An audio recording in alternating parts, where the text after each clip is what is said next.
So Cena's going to be doing his final Raw as an active wrestler, um, working for WWE, and they're going to be hyping this up, or starting to, like he's going to be like dying tomorrow instead of him just leaving to film more superhero stuff. Yeah. Last Raw until they need a ratings pop. Then suddenly he's back like a tax audit. I mean, this man retires like Terry Funk on a punch card. All right, so Yep. that's going to be November 17th, 2025. Um, we don't know what he's going to be doing there yet, but in so basically we already talked about who we thought is going to be end up having his final match with him, right? And that was Gunther, correct? Yep. Probably gone through, yeah. That is seeming more and more what it's going to be looking like. Um, have you heard this latest rumor, Dave? It's going to be Chris Jericho as his final opponent.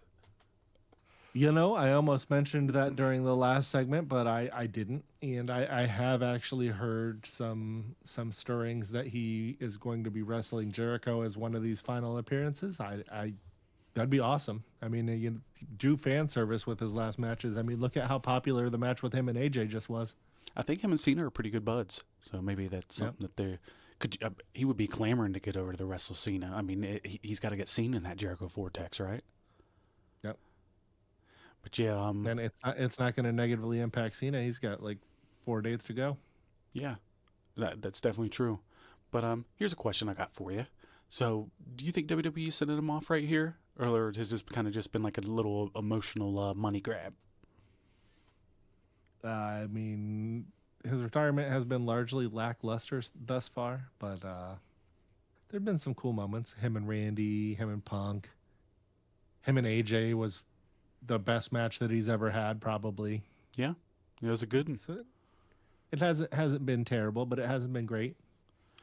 I still like that one match that he had with Punk on Raw. What was that, 2013 or I forget that. That one was a pretty good match, especially for the The time. one the one that Punk says is one of his favorite matches that he's ever had. Yeah, that is a good one. Yeah. So like, Yeah. what do you think they're gonna do here? They're gonna disappoint us for his last Raw. They're gonna make it like be a huge big deal. Are they gonna have a so see back in the day, like and answer those questions after I'm done saying this, please. But so like Vince would have had a whole bunch of people from Cena's past come out. The whole episode would be dedicated to him. It would be like 8 different segments, and everybody would be kissing his butt, talking to him backstage. People like, oh, like like the divas, like walking up and being real excited for him. But like, what do you think? What are they going to be doing? You know, I just could literally picture all of that happening. That's definitely what Vince would do. Um, I think that these last four appearances are never going to be able to live up to expectations, regardless of what they do with them. But I feel like they're probably not going to do anything that great with them anyway. Yeah, I'm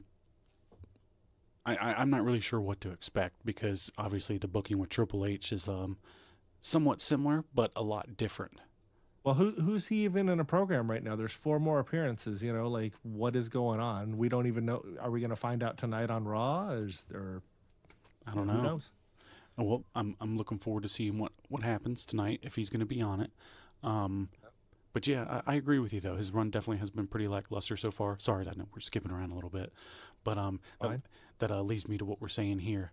But if his last match is Gunther, do you think that's going to be a big disappointment to fans, or is that going to be something that they're going to like? Hmm. I would like it. I don't know if other fans are going to like it. Not every match can be Undertaker, Shawn Michaels, Undertaker, AJ Styles. Yeah, I know realize I'm using Undertaker twice, but those are just two insane retirement matches. That's an impossible bar to meet. Um, They need a new legend killer. This would be the I perfect don't think guy. there's yeah, I don't think there's anybody on the roster that this makes more sense to have be than Gunther. But You think he'd I mean, benefit the most? I do. You know, what does anybody else get from beating him, really? Well, I mean, I guess anybody could say the same thing, but who's going to be able to deliver it and get the most out of it? Right. I think that would be Gunther. It it would not that he I mean he I think he's lost what 5 6 matches since they brought him on the main roster. He's been fairly protected, Yeah, but definitely. I think it's I think three. that that's a feather in the cap, for Gunther, you know, to go out there and be able to do that. I don't know. We'll see. Maybe he'll be back. Maybe he won't be back. I we'll know here in about 40 minutes, I guess. Maybe. Yeah, for sure. But here's one thing, and we'll close it off. I want to know who you guys think he's going to be, not just his last opponent, because that's separate. We just kind of, that was a part of this a little bit. But who do you think that he might be wrestling on Raw, or what are they going to do with him on Raw? If you got any ideas, let us know. But yeah, he definitely does deserve a big moment. Not a nostalgia promo and not some kind of handshake line. Give us a real ending, not some kind of like Hallmark commercial or, I don't know, just lazy booked ending. But make sure to like and subscribe. And then, hey, WWE, if you guys screw this up, we're going to be here next week to tell everybody how dumb you are. Oh, shit. Yeah. If you like this clip, we got a lot more exclusively on the Overmark podcast. 4 episodes twice every week and several videos weekly. Make sure to check it out.